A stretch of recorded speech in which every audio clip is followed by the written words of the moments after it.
We are going to begin discussing fiscal policy. Monetary policy focused on how the Federal Reserve can influence GDP, unemployment, and inflation by changing the money supply. Next, we look at the other main way that the government can work to smooth out the business cycle and influence GDP, unemployment, and inflation. Fiscal policy. So let's go back and think about when we first learned about the components of GDP. We say that Y equals consumption plus investment plus government spending plus net exports. Remember, Y here is GDP. And we found that a change in Y is equal to negative MPC over 1 minus MPC times the change in tax. So first question in the equation there, what does negative MPC over 1 minus MPC represent? The answer here is B, the tax multiplier. So what that gets at is when I am taxed, I'm going to spend less money, and wherever I was going to spend the money, that person who gets the money is also not going to be able to spend as much. They're not going to be able to spend as much money because they didn't get as much from me because I was taxed. This is the tax multiplier. Next, we have consumption. We have this equation for consumption. Consumption equals A plus Y minus T times MPC. All right. So what does that mean? What do A and Y minus T represent?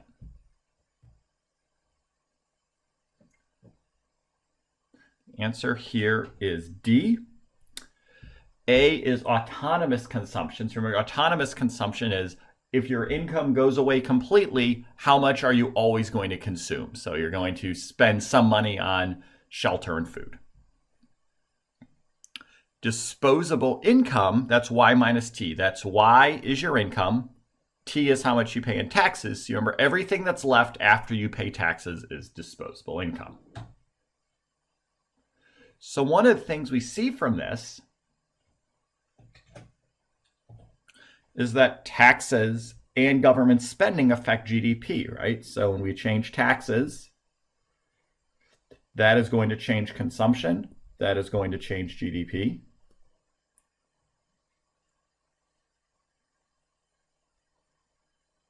So we look right here, when we change taxes, affecting consumption. And the other thing to note is that government spending, that's G, that is directly a component of GDP. So if we adjust taxes and government spending, we can adjust GDP. And so fiscal policy is government efforts to adjust taxes, transfer payments, and government spending in order to achieve full employment and low inflation. Remember, taxes are money you send the government. Transfer payments, that's money the government sends you, so it's like a negative tax. And government spending are all the things that government buys, roads and military and schools, things like that. The Fed is intentionally kept independent from Congress. This ensures that fiscal policy and monetary policy are separate. This is generally accepted by economists as a good thing. It prevents Congress from increasing spending and then printing money to pay for it. It also prevents Congress from overheating the economy before an election, trying to get the economy above full employment.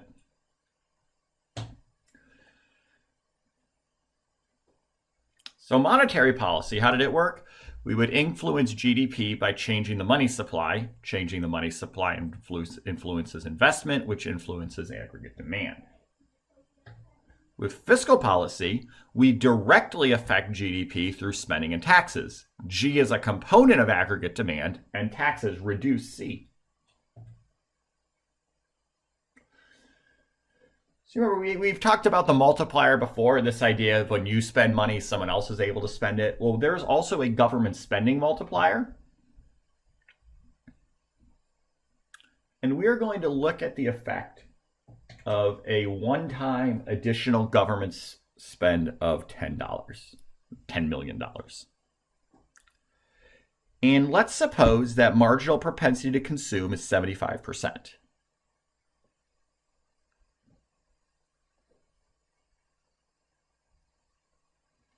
What that means is the first change in spending, so the government goes and spends $10 on roads. Well, all the people they hired now take that $10 and they spend 75% of it. So they spend $7.50. And then 75% of that is $5.63 and so on. And so we start off with initially the government spends $10, but that is not the end of total spending because wherever they spent the money, the people who are hired spend an extra $7.50. So now our total change in spending is $17.50, and we keep going. These keep adding up. And if we did this for all the many rounds, we would find that we get a $40 total increase in spending due as a result of the $10 increase in government spending.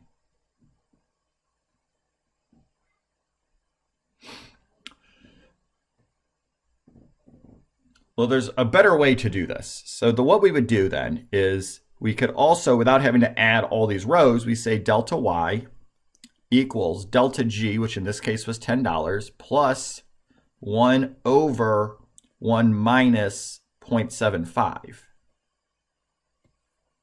That should be a multiplication sign.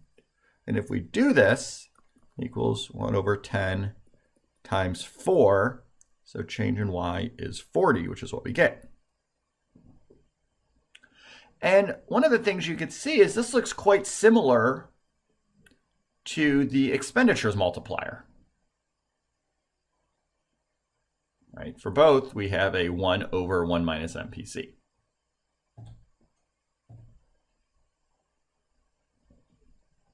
Next, we can think about the tax multiplier, and we will talk more about this in our next class, but just to sort of give us a sense to start thinking about it.